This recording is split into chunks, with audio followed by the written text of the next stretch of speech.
আসসালামু আলাইকুম। সৌদি আরবে শুধু বাঙালিদেরকে দেখলাম যে যারা কাজ করে, দৈনন্দিন কাজ করতেছে, কাজ করে টাকা কামাইতেছে।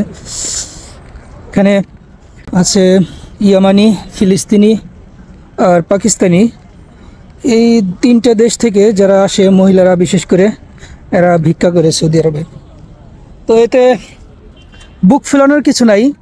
অনেকে মনে করতে পারে যে বাঙালিরা শুধু ভিক্ষা করে না, এই তিন দেশ ভিক্ষা করে, অর্থাৎ এরা গরিবরা ভিক্ষা করে, বাঙালিরা ভিক্ষা করে না। আসলে বিষয়টা এরকম না। বিষয়টা হলো যে আমাদের দেশের যারা ভিক্ষুক আছে তারা এত টাকা দিয়ে সৌদি আরবে ভিক্ষা করতে আসতে পারে না।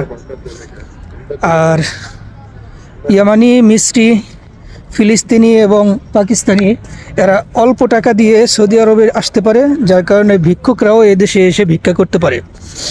আমাদের দেশের ভিক্ষুকরা যদি এদেশে আসার সক্ষমতা রাখতো, অর্থাৎ যদি 20,000 30,000 টাকায় উমরায় কেউ আসতে পারতো, তাহলে ভিক্ষুকরা অবশ্যই আসতো এবং এদেশে এসে ভিক্ষা করত। সুতরাং বুক ফোলানোর কিছু নাই। এদেশে যে পরিমাণ পাকিস্তানিরা এসে ভিক্ষা করে, এর চাইতে 10 গুণ বেশি বাংলাদেশিরা বাংলাদেশে বসেই ভিক্ষা করে।